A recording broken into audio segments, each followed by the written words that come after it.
This is One-on-One.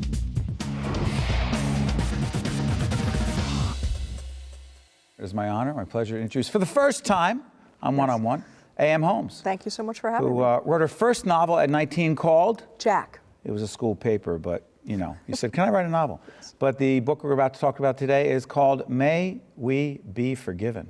Yes, I hope we can be. Yes, by the way, why are you called a darkly funny writer? What is up with that? The darkly funny? I'm glad for the funny part. I think the dark part is I write books that are often about subjects that people don't feel very comfortable talking about.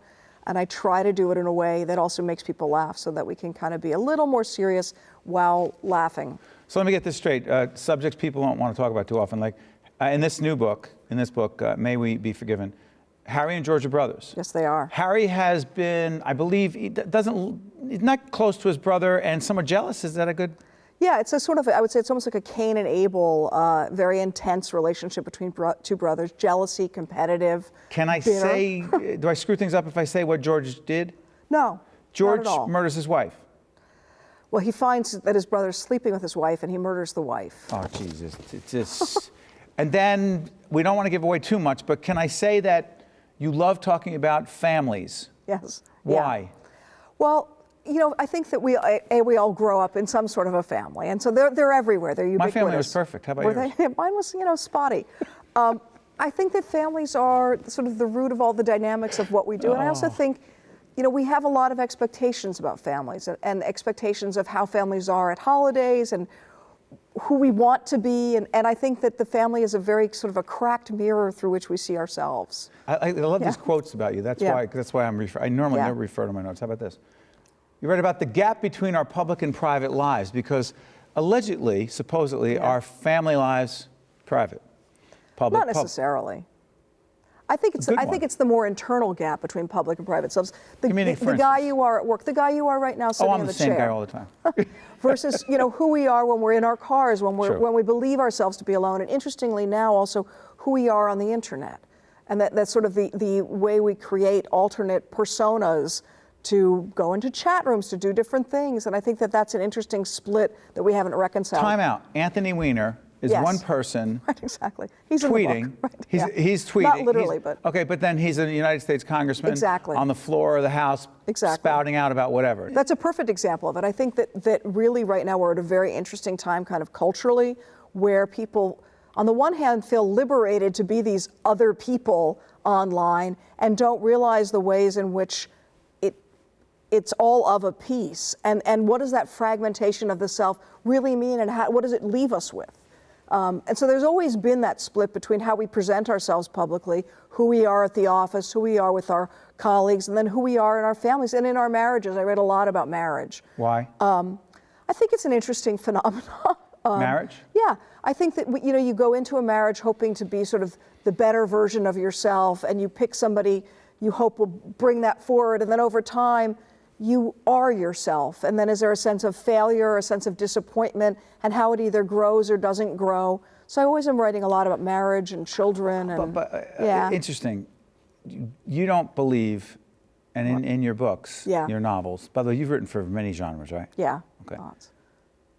So you don't believe, we ultimately wind up being ourselves. If someone says, she completes me, right. She makes me a better person, you're like, are you kidding me? You are who you are. Is that your basic premise? No, because I think that we all have a hope and a fantasy of our best selves, and some people, we've all had friends. I've been married twice, so I. Right? How'd it go? Right?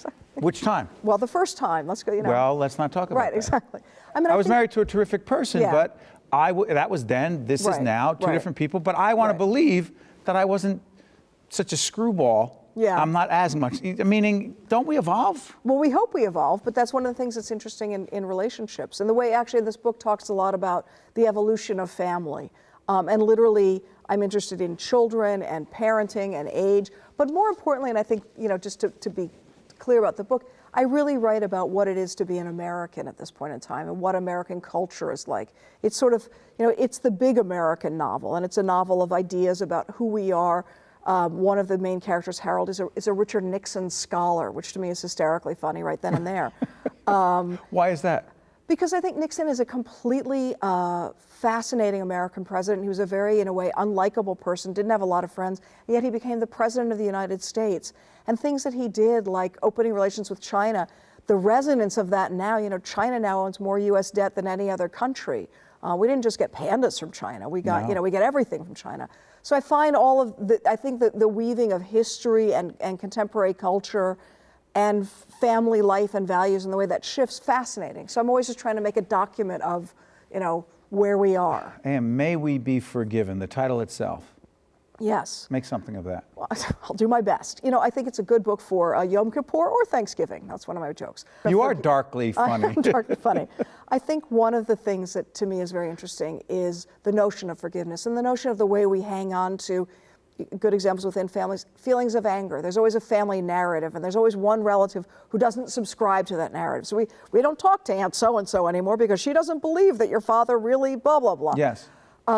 I think that anger is paralyzing and interesting. So what happens if you can let go of it? What happens if you can forgive yourself and the larger world? So I'm interested in that, and in a combination, sort of probably a Jewish and Buddhist sense of what that might mean. A Jewish and Buddhist sense. Yeah. Your family.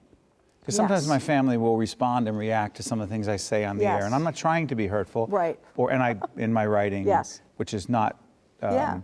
fiction writing, I write very straight Right. nonfiction stuff, but I'll incorporate goofy family stuff Yeah. involved and make fun of other people, and always I come out looking good.